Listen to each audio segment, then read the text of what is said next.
Assalamualaikum warahmatullahi wabarakatuh. Tetap semangat dengan Pak Dedi dalam ilmu kimia. Ya, kemarin kita coba bahas masalah tentang larutan penyangga. Sekarang bagaimana sifat-sifat daripada suatu larutan penyangga? Ya, ini agak menarik juga, kita harus bisa memahami ya bagaimana sifat untuk larutan penyangga tersebut. Ya. Jadi larutan penyangga ini ya sifat-sifatnya ya mempunyai sifat dapat mempertahankan larutan terhadap pengaruh. Pengaruh apa saja nih? Jadi intinya sebetulnya dia mempertahankan pH larutan. Ya, ini terhadap apa saja? Yang pertama, penambahan sedikit asam, sedikit basa. Jadi kalau hanya menambahkan sedikit asam saja atau sedikit basa itu tidak akan mempengaruhi daripada pH-nya. Jika ke dalam larutan penyangga ditambahkan sedikit asam, ya, asam tersebut akan bereaksi dengan zat yang bersifat basa. Begitu pula sebaliknya, jika ditambahkan sedikit basa, massa tersebut akan bereaksi dengan zat yang bersifat asam. Tapi ya hubungannya sangat sedikit sekali, ya tidak sedikit pengaruh, kecuali dalam bentuk banyak, ya. Kemudian di sini selain daripada itu adalah pengenceran, ya. Jika campuran tersebut diencerkan, harga perbandingan komponen tersebut tidak berubah sehingga pH larutan penyangga juga tidak berubah. Jadi dengan penambahan pengenceran, ya penambahan air dan sebagainya, itu tidak akan mempengaruhi daripada sifat daripada larutan penyangga. Ya, kita mengambil suatu contoh saja soal di sini. Ya, jika 1 liter NH4OH 0,1 molar, ya. Sini Kb NH4OH adalah 1,8 kali 10 pangkat minus 5. Ini menunjukkan bahwa ini adalah basa lemah dicampur dengan ya 1 liter larutan NH4Cl 0,1 molar. Ya, NH4Cl mempunyai kemiripan, berarti ini adalah garamnya. Pertanyaan pH larutan penyangga tersebut. Berapa pH larutan penyangga tersebut? Kemudian rehat penyangga diencerkan dengan 2 liter air. Sekarang diencerkan dengan 2 liter. Yang ketiga adalah pH larutan penyangga jika pada campuran tersebut ditambahkan 10 ml HCl. Ditambahkan sedikit asam dengan konsentrasi 0,1 molar. Atau ditambahkan dengan basa, ya, dengan basa yang jumlahnya sama. Ya, kita lihat saja bagaimana perhitungannya. Ya, perhitungannya bagaimana untuk menentukannya. Nah, di sini jumlah mol NH4OH adalah 1 kali 0,1 molar, berarti 0,1 mol. NH4Cl juga sama, 0,1 mol. Ya, maka karena di sini adalah daripada basa lemah, maka kita akan punya rumusan konsentrasi OH- sama dengan 1,8 ya dari Kb NH4OH 4OH 1,8 kali 10 pangkat minus 5 dikalikan 0,1 per 0,1 dan kemudian N-nya adalah 1, maka hasilnya sama dengan KB-nya. 1,8 kali 10 pangkat minus 5. Jadi, POH-nya sama dengan min log OH minus atau sama dengan min log 1,8 kali 10 pangkat minus 5. Ya, sama dengan 5. Kita pindahkan depan 5 min log 1,8. pH-nya 14 dikurangi 5 min log 1,8. Ingat, min 14 dikurangi 5 sama dengan 9. Min kali min adalah plus. Jadi sini ingat, jangan sampai salah. 9 plus log 1,8. Kalau kita hitung 9 ditambah log 1,8 adalah 0,2555. Berarti sama dengan 9,255. Jadi pH larutan penyangga tersebut adalah 9,255. Nah, kemudian kita lihat yang berikutnya lagi.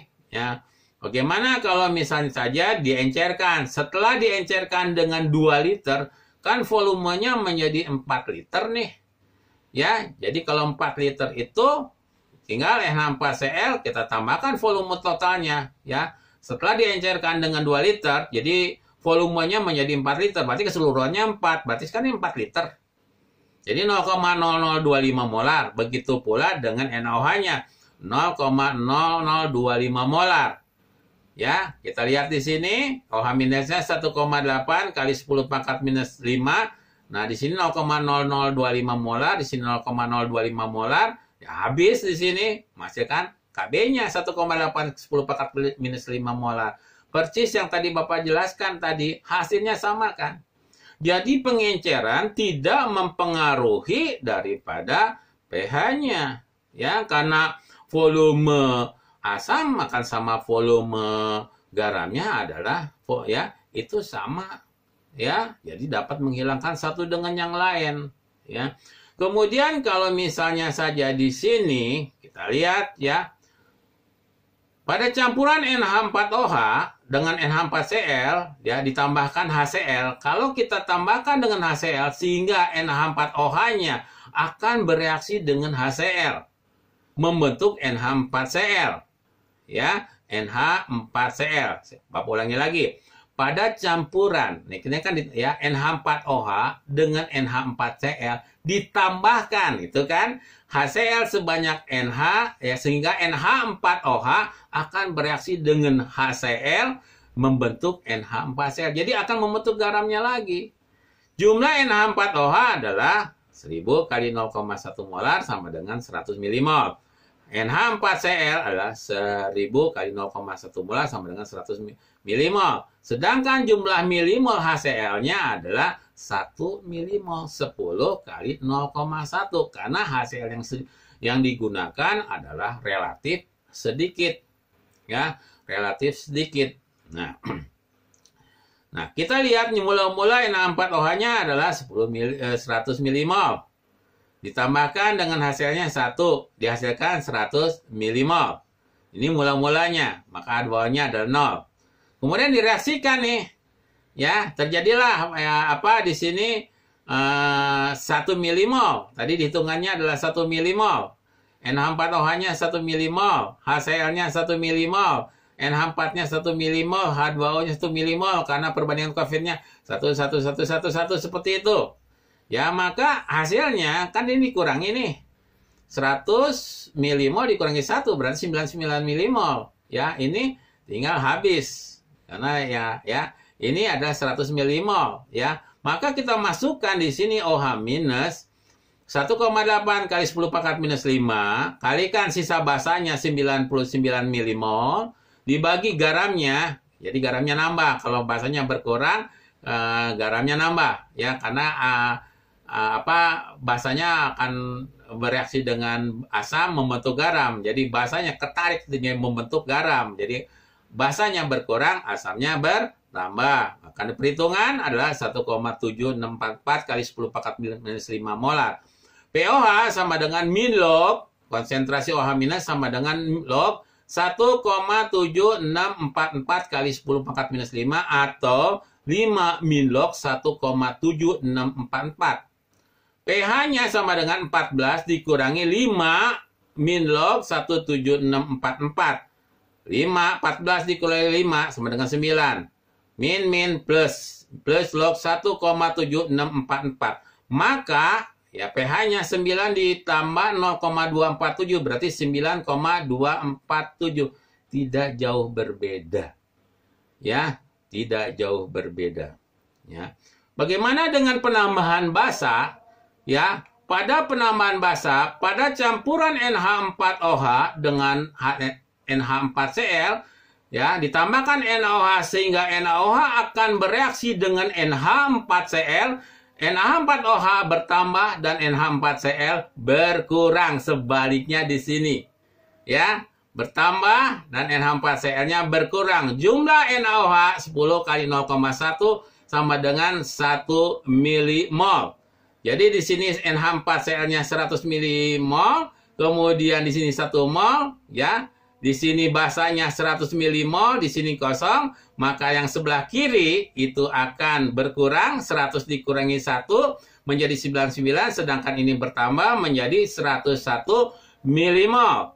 Ya, selanjutnya ya, untuk kelarutan sifat larutan penyangga itu sendiri ya, OH minus sama dengan 1,8 kali 10 pangkat minus 5. Basanya adalah 101 mol. Sedangkan asam garamnya jadi berkurang. Ya, jadi kebalikan dari tadi yang kita bahas adalah masalah penambahan asam. Karena di sini penambahan basa, jadi basanya bertambah, sedangkan garamnya akan berkurang. Menjadi sama dengan 1,83364 kali 10 pangkat minus 5.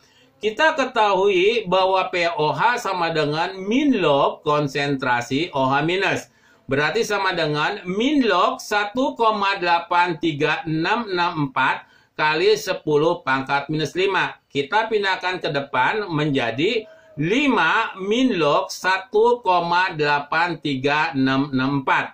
Karena ini bentuknya pH, kita rubah ke arah pH, maka pH-nya sama dengan 14 min 5 log, ya. Min 5 min log 1,83664. 14 dikurangi 5 sama dengan 9. Ya, di min kali min plus 1 log 1,83664 sama dengan 9 plus 0,264 sama dengan 9,264. Jadi, setelah penambahan basa, pH-nya 9,24. Jadi, dengan demikian terbuktilah bahwa pengenceran, penambahan sedikit asam dan sedikit basa tidak mempengaruhi pH larutan tersebut. Itulah fungsinya dari larutan penyangga. Berikutnya kita lihat lagi kegunaan dari larutan penyangga. Apa kegunaan dari larutan penyangga? Dalam tubuh manusia itu adalah mempertahankan pH. Ya, pH darah sekitar harusnya 7,35 sampai dengan 7,46. Misalnya ginjal kita juga menolong untuk mengatur konsentrasi H3O+ dalam darah agar konstan dengan jalan mengeluarkan kelebihan asam melalui urin. Jadi kita ngencing yang mengeluarkan itu sangat membantu sekali untuk kestabilan.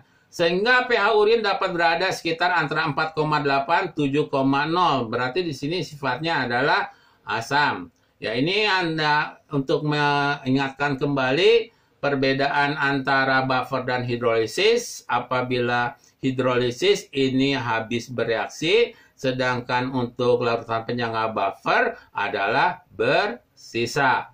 Mudah-mudahan kalian dapat memahami apa yang Pak Dedi jelaskan. Cukup sekian dulu dari Pak Dedi. Assalamualaikum warahmatullahi wabarakatuh.